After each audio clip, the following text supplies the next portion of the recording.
The vast emptiness of space stretched before Captain James Reed as he stood on the bridge of the Earth diplomatic vessel Pioneer*.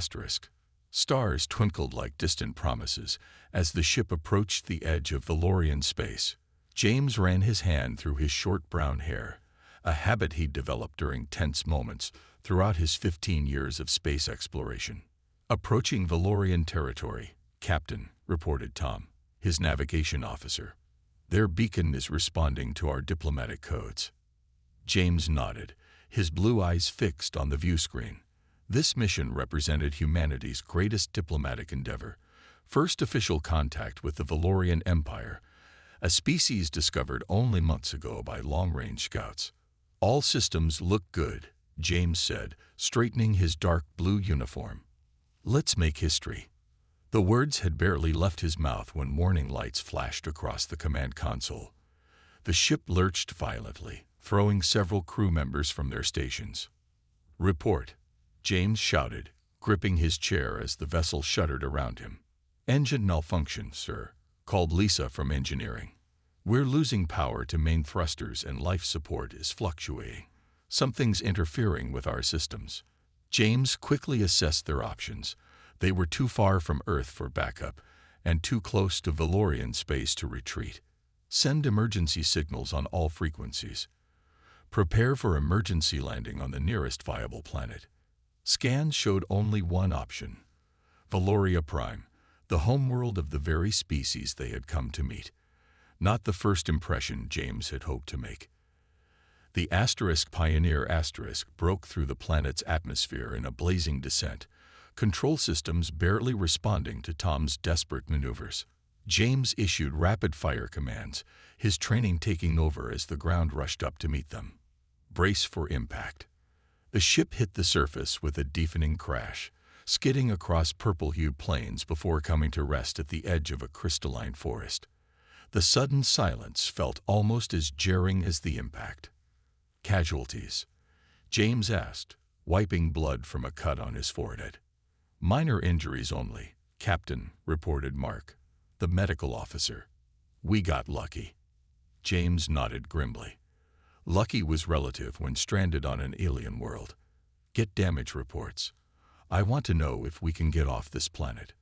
Before his crew could respond, the ship's external sensors triggered. Something, or someone, was approaching. James grabbed a portable translator and headed for the exit hatch. "I'll make first contact. Keep communications open and be ready for anything." The air outside held a sweet, metallic scent. Gravity felt slightly lighter than Earth's, giving each step a floating quality. James stood tall as strange figures emerged from the crystal-like trees surrounding the crash site. The Valorians moved with fluid grace, their bodies tall and slender with subtle bioluminescent patterns pulsing beneath nearly translucent skin. Their features seemed almost human, yet undeniably alien: large almond-shaped eyes, no visible nose, and small mouths. They wore flowing garments that shimmered with colors James couldn't even name. One Valorian stepped forward, towering over James by at least 2 feet. It made a series of musical sounds that his translator struggled to process. "We come in peace," James said simply, holding his empty hands outward in what he hoped was a universal gesture of non-aggression. The Valorian tilted its head, studying him with eyes that shifted from purple to deep blue. After a moment, it responded in halting sounds that the translator finally converted. "You are human. We have watched your signals. Your ship is damaged." James nodded. "Yes, we meant to arrive more formally." More Valorians appeared, their attention focused on something behind them. The group parted, revealing a figure that made James catch his breath. Unlike the others, this Valorian wore an elaborate headdress of crystal-like structures and moved with unmistakable authority. Her skin glowed with brighter patterns, and all other Valorians bowed slightly in her presence. "Queen Lysara," his translator provided as the others whispered. The Queen approached James directly, her gaze intense and curious. She studied him for what felt like an eternity before speaking. "The stars have brought you to us early, human." The translator rendered her musical speech. Perhaps fate has its own plans. 3 days after the crash, James stood on a high balcony overlooking the Valorian capital city. Crystal spires rose from the landscape like frozen music, catching the light of twin moons. The beauty took his breath away, even as worry nagged at him. "Your ship requires materials we must harvest from distant regions," said Ilara, the Valorian assigned as his guide. "Queen Lysara has ordered the fastest collection possible." James nodded, grateful but frustrated. According to his crew, the Pioneer needed specialized metals to repair its damaged core. Without them, they were stranded. "How long?" he asked. "Perhaps one full cycle of our largest moon," Ilara replied. "What you might call 3 Earth weeks." James sighed. 3 weeks as reluctant guests of an alien civilization. Under different circumstances, he would have been thrilled at the opportunity. Now, he worried about Earth losing contact with their mission. "The Queen requests your presence at tonight's gathering," Ilara added. "She wishes to learn more about humans." "Just me?"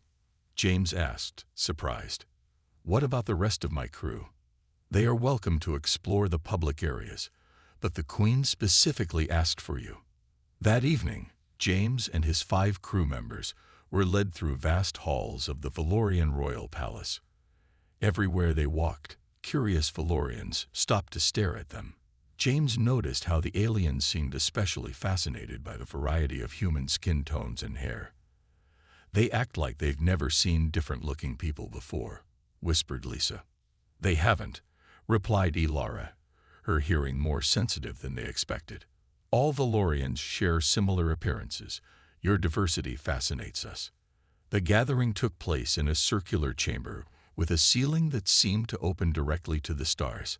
Hundreds of Valorians moved about, their skin glowing in patterns that James now understood represented their emotions and status. Queen Lysara sat on a raised platform, her luminescence brighter than all others. When she spotted James, she gestured for him to approach. "Captain Reed," she said through her translator, "please join me."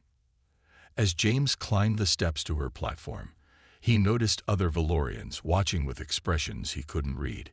He bowed slightly, remembering the protocol Ilara had taught him. "Thank you for your hospitality, Your Majesty," he said.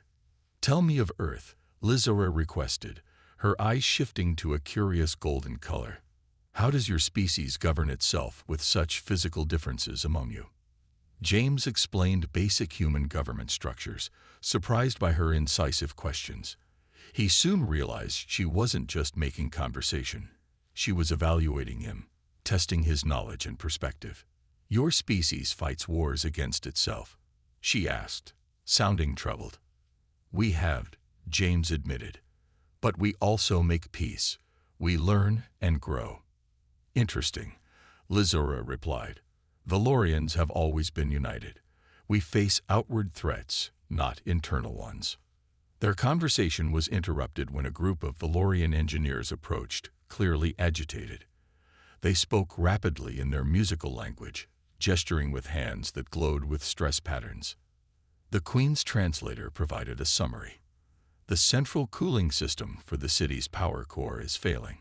If it collapses, many will suffer." James noticed engineering diagrams hovering in a 3-dimensional display. Despite the alien technology, he recognized a problem similar to one encountered on Earth vessels. "May I?" he asked, stepping toward the display. The engineers looked to their queen, who nodded permission. James studied the diagram, then pointed to a section. "On our ships, this kind of overheating happens when flow becomes restricted here and here," he explained, using gestures when his translator failed to find technical terms. "Have you tried reconfiguring the intake valves?" The engineers stared at him, then at each other. One quickly made adjustments to the display, showing a new configuration. "This might work," translated the Queen's device. Hours later, word came that the human suggestion had solved a problem that had plagued Valorian engineers for decades. A simple perspective from an alien species had seen what they had missed. That night, As James returned to the quarters assigned to his crew, he found Queen Lizara waiting for him. "Your insights saved many today," she said. "Perhaps there is more to humans than I first believed." Her eyes shifted to a deep violet color he hadn't seen before. James didn't need a translator to recognize admiration when he saw it. A week passed as James and his crew adjusted to life among the Valorians. What began as awkward cultural exchanges had evolved into genuine interest on both sides. The humans taught simple Earth games to curious Valorians, while learning about the alien society's complex art forms and scientific achievements. James found himself summoned to the Queen's presence more frequently. Today, he walked the royal gardens alongside Lizara, noticing how other Valorians kept a respectful distance. "Your people seem to be enjoying our hospitality," Lizara said, her skin patterns rippling in what James had learned was amusement. "They are," James replied. "Tom has been studying your star charts. Lisa is fascinated by your energy systems. And you, Captain Reed?"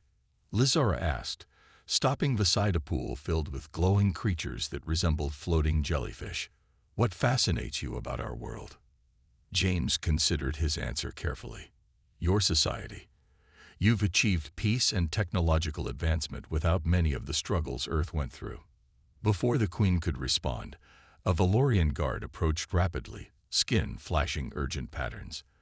The guard spoke quickly in their musical language, and James saw Lizara's luminescence dim with concern. "What's happening?" James asked. "Come with me," Lizara said, her tone leaving no room for questions. She led him to a circular room deep within the palace. A three-dimensional display filled the center, showing star systems and moving objects that James recognized as ships. 5 Valorians stood around the display, arguing in their language. They fell silent when the Queen entered. "These are my advisors," Lizara explained to James. "And this," she gestured to the display, "is our current problem." James studied the moving ships. Their design was neither human nor Valorian. "Another species?" he asked. "The Drechens," one advisor said, his skin patterns sharp with anxiety. "They have crossed the outer boundary." Lizara's expression darkened. "The Drechens are conquerors. They believe that strength comes from domination. They've been watching our borders for years," another advisor added. "Now they approach with warships." James noticed something odd about the Valorian reactions. "You have defenses, don't you?" The room fell silent. Lizara's eyes shifted to a deep blue. "Valorians have maintained peace for millennia. We have defensive technology. But what?" James pressed. "We have no warriors," she admitted. "Our species abandoned violence countless generations ago. We have automated defenses, but nothing that can match their tactical abilities." James tried to hide his shock. A technologically advanced civilization with no concept of warfare would be easy prey for conquerors. "Show me their approach pattern," he requested. The advisors looked to their queen, who nodded permission. The display zoomed in, showing the movement of Drachen ships. James immediately recognized the formation. "They're probing your defenses, looking for weaknesses." He pointed to specific movements. "These are reconnaissance patterns. On Earth, we've used similar tactics." The advisors stared at him with new interest. "You understand their strategies?" one asked. "Human history is filled with conflict," James explained carefully. "We've learned to recognize patterns of aggression." Lizara studied him intently. "Can you advise us on defense without compromising our principles? We will not become killers, even to save ourselves." James considered the challenge. A pacifist species facing a warlike one needed an entirely different approach than human military doctrine. "There are ways to defend without attacking," he said finally. "On Earth, we call it defensive deterrence. You don't need to hurt them. Just make invasion too costly." "How would we accomplish this?" Lizara asked. James pointed to areas on the display. "You need early warning systems here and here, and your automated defenses should be reconfigured to disable rather than destroy." As he outlined basic defensive strategies, James noticed the queen watching him with growing intensity. "Your species survived its violent history," she said when he finished. "Perhaps that experience has value we never considered." Later that night, as James briefed his crew on the situation, Tom asked the question on everyone's mind. "Are we getting involved in an alien war, Captain?" James looked out the window at the peaceful Valorian city, knowing it held no one who understood how to fight. "We're already involved," he answered quietly. "And they need us more than they know." 2 days after learning of the Drachen threat, James found himself deep in the Valorian archives with Queen Lysara's permission. Ancient records and defense blueprints surrounded him as he searched for anything that might help the peaceful aliens protect themselves. "Your focus is admirable," said a voice behind him. James turned to see Lysara entering the chamber, her attendants remaining respectfully at the doorway. "I'm trying to understand what defenses you already have," James explained, gesturing to the holographic displays. "Your ancestors built impressive systems before choosing the path of peace." Lysara moved beside him, her tall form casting a gentle shadow across the displays. "Many of these were deactivated generations ago. We kept the knowledge but not the practice. They can be reactivated," James said, "modified to defend without destroying." A soft chime interrupted them. One of Lysara's advisors approached, speaking urgently in their language. The queen's skin patterns flickered with concern. "What's wrong?" James asked. "The public gathering today," Lysara explained. "It cannot be postponed despite the crisis. Our people celebrate the season of renewal." James nodded. "Your people shouldn't panic. Maintaining normal activities might be wise." The celebration took place in a vast crystal amphitheater at the city's center. Thousands of Valorians gathered, their skin glowing in synchronized patterns that created waves of light across the crowd. James and his crew watched from a designated area near the royal platform. "It's beautiful," Lisa whispered as Valorian children performed a floating dance, their natural bioluminescence enhanced by special garments. James agreed, though his attention kept returning to the perimeter. The Drachen threat remained foremost in his mind even during the spectacle. Queen Lysara presided over the event, occasionally glancing toward James. When the children's performance concluded, she rose to address her people, her voice carrying through the amphitheater without need for amplification. The translator at James's ear converted her musical speech. "We celebrate life and growth, as we have for millennia. May our light never dim." The crowd responded with a synchronized pulse of light from their bodies, creating a breathtaking display.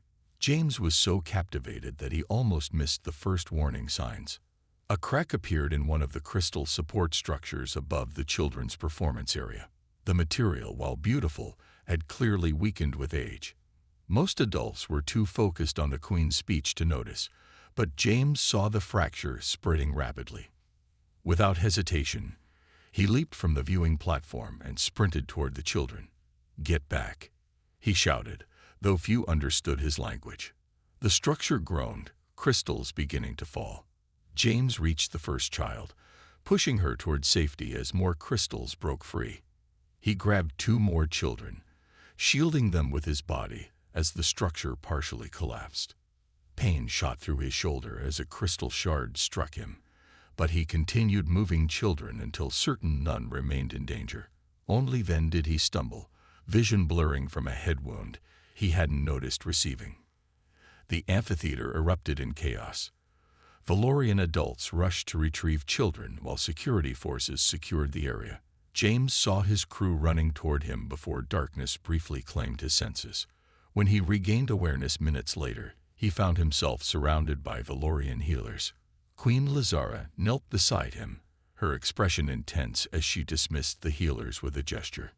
Before James could speak, she did something unprecedented. The Queen of the Valorian Empire wrapped her arms around him, enfolding him in an embrace that sent ripples of light cascading across her skin. Gasps echoed through the amphitheater. Even with limited cultural understanding, James recognized this was significant. "You risked yourself for our children," Lysara said, her voice carrying so all could hear. No Valorian would have reached them in time. She released him but kept one hand on his shoulder.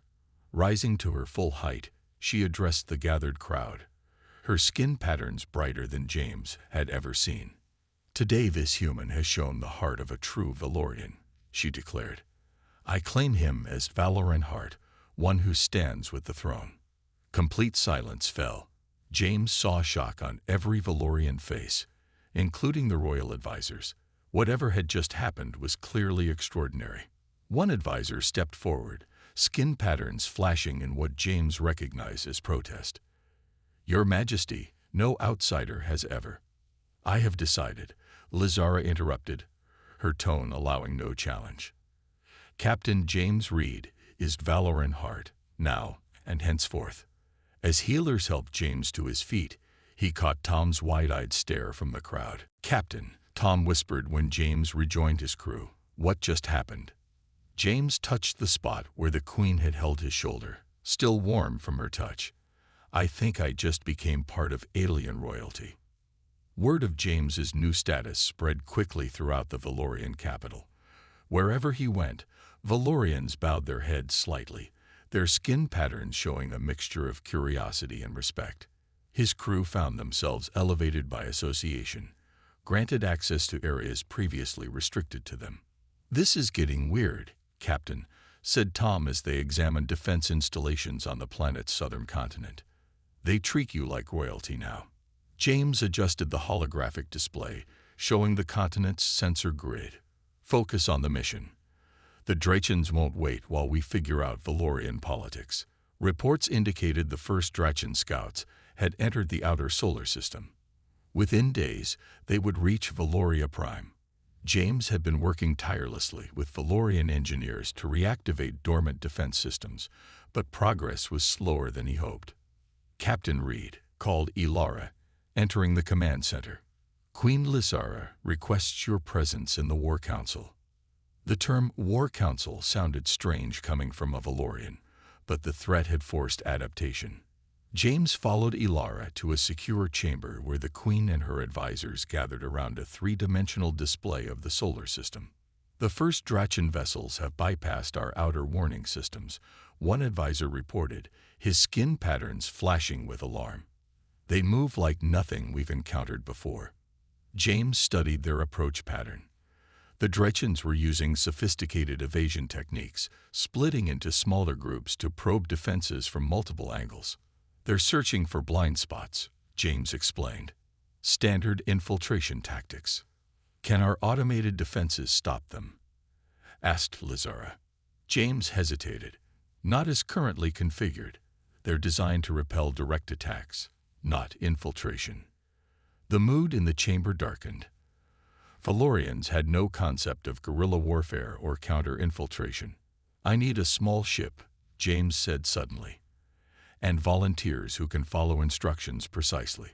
Lizara's eyes shifted color. "What are you planning?" "On Earth, we learned that superior technology can be defeated by unexpected tactics. The Drachans are looking for your defenses, not for us."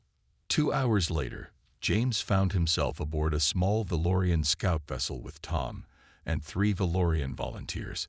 The ship's stealth capabilities were impressive, though never designed for combat. "Remember," James instructed the Valorians, "we're not fighting them directly. We're setting traps." Using knowledge of the approaching Drachan scout ships, James positioned their vessel near a small moon. There, they deployed modified sensor buoys that would mimic the signatures of Valorian defense installations. "When they investigate these false targets," James explained, "the real sensors will track their movements and identify their technology." The plan worked better than expected. The first Drachan scout ship diverted to examine the decoys, allowing James and his team to observe their technology up close. The alien vessel was angular and dark, bristling with weapons. "Now," James ordered when the Drachan ship was fully committed to scanning the decoys. Tom activated the trap, a pulse that temporarily disabled the Drachan ship's engines without causing permanent damage. The disabled vessel drifted, its crew clearly confused by the non-lethal attack. "Second phase," James said, moving their ship to a new position. They repeated the tactic at 3 more locations, each time learning more about Drachan technology, while causing confusion among the enemy scouts. By disabling rather than destroying the vessels, they prevented the main Drachan force from learning what had happened. When they returned to the capital, Queen Lysara and her advisors were waiting. The display showed the Drachan scouts in disarray, their careful formation broken. "You've given us time," Lysara said, her skin glowing with what James now recognized as hope and valuable information. "Their technology is advanced," James admitted, "but they rely on intimidation and overwhelming force. They weren't prepared for misdirection." One of the advisors, who had been skeptical of James's status, stepped forward. "The human tactics worked where our defenses would have failed." Lysara moved closer to James, her tall form somehow less intimidating than when they first met. "Now I understand why your species survived despite your physical limitations. You think differently than we do, differently than the Drachans do." That night, as more reports arrived of confused Drachan scouts, James realized something important. The Valorians weren't just learning specific tactics, they were beginning to understand human adaptability itself. And in the eyes of their queen, that made humans far more valuable than either species had imagined. The 11th day after the crash brought unexpected news. James was reviewing defense plans with Valorian engineers when Lisa burst into the room, excitement visible on her face. "Captain, we've established contact with Earth." James followed her quickly to their repaired communication array. Tom sat at the controls, speaking rapidly into a headset. "Yes, Admiral, he's right here," Tom said, handing the headset to James. "Captain Reed reporting," James said, relief washing over him at hearing the human voice from home. "Reed, what in blazes is happening out there?" demanded Admiral Wilson. "Your emergency beacon activated days ago, and now we're picking up strange energy signatures throughout that system." James explained their situation: the crash, the Valorians, and the approaching Drachan threat. The Admiral listened in silence before responding. "We've diverted the Defiant battle group to your location. Their estimated arrival is 72 hours. Can you hold position until then?" "Yes, sir," James replied, hope rising in his chest. The Defiant carried Earth's most advanced weapons and a full complement of trained personnel. "But Admiral, the Valorians are pacifists. They won't accept aggressive military action even in their defense." "Understood. The battle group has been briefed on first contact protocols. Wilson out." James turned to his crew, who had gathered around the communication array. "Looks like reinforcements are coming. I need to inform Queen Lysara immediately." He found her in the Defense Control Center, surrounded by advisors studying the latest Drachan movements.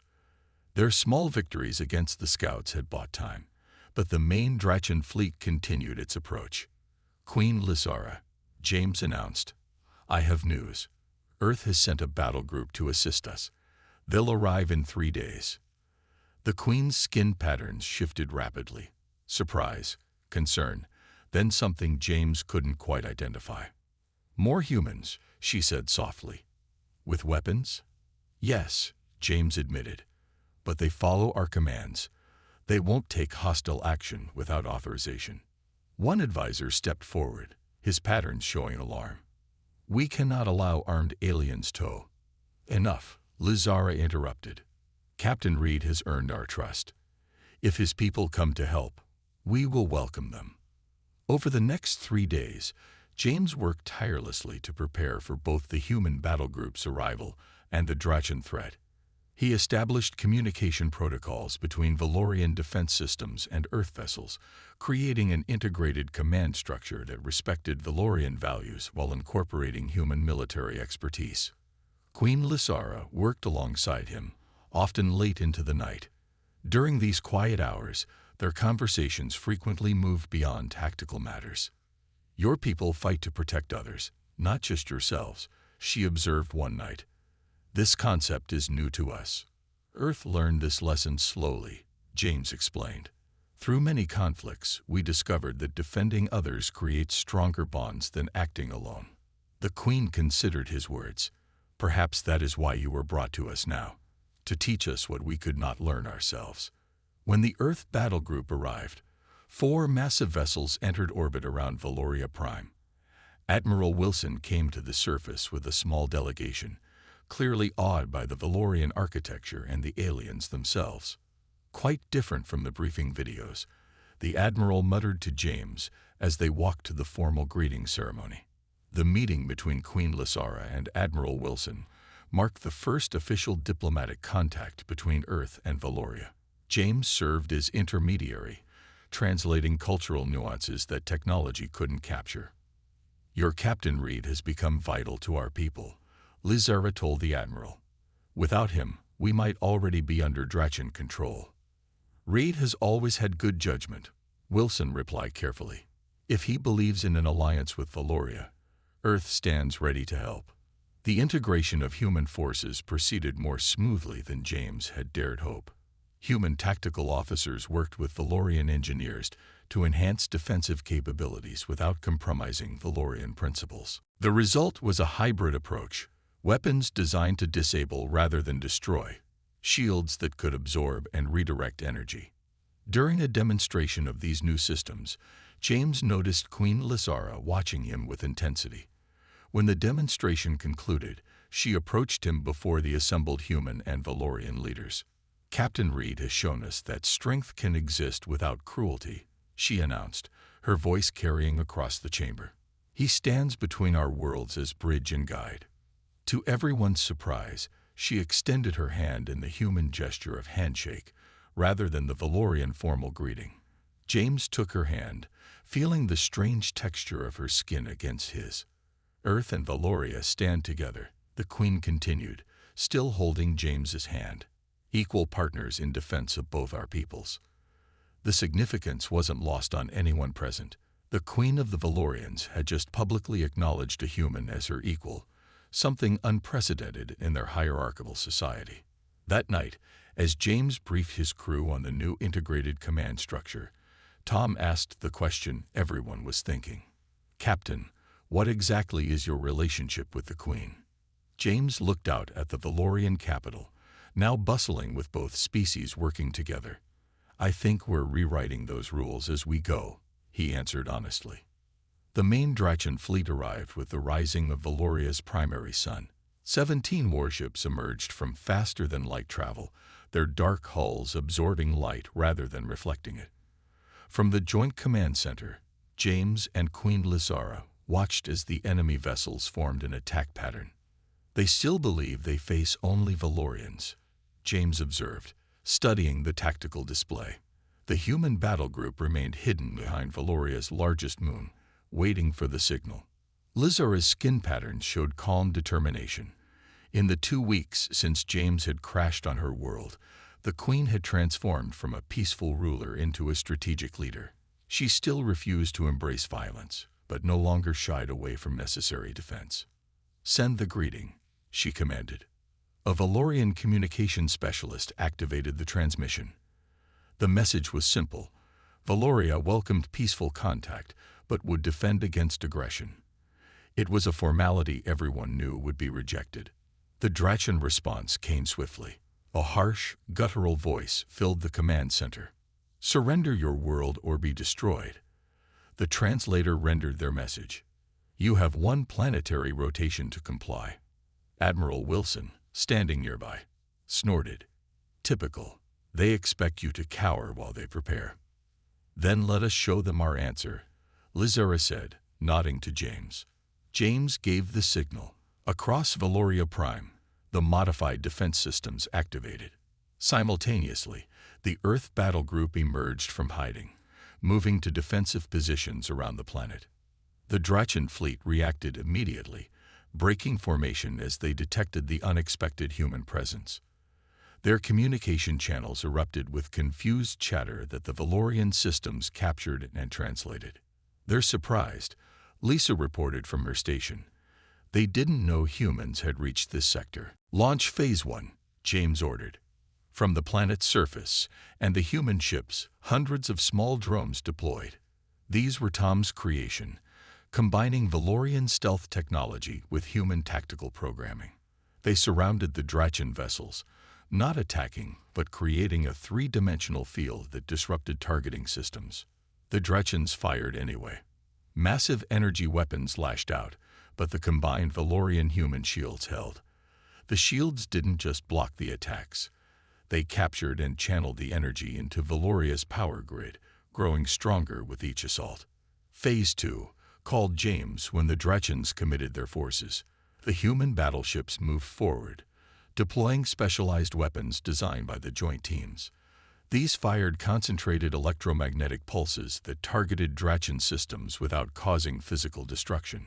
One by one, Drachen ships lost power. Their weapons fell silent, life support systems switched to emergency backups, and engines failed. Within 2 hours, the mighty invasion fleet drifted helplessly in Valorian space. "They're hailing us," announced the communication specialist. Lizara stood tall, her luminescence bright with triumph that required no translation. "Open the channel." The Drachen commander appeared on screen, his reptilian features twisted with rage and confusion. "What is this sorcery? No pacifist race possesses such defenses." "We are not alone," Lizara replied simply. "Valoria stands with Earth now." James stepped forward to stand beside her. "Your ships are disabled, not destroyed. Power will return gradually, enough for life support and limited flight capabilities. You show weakness by not destroying us." The Drachen hissed. "We show strength by choosing not to," James countered. "Return to your territory and spread word. Valoria and Earth are allied.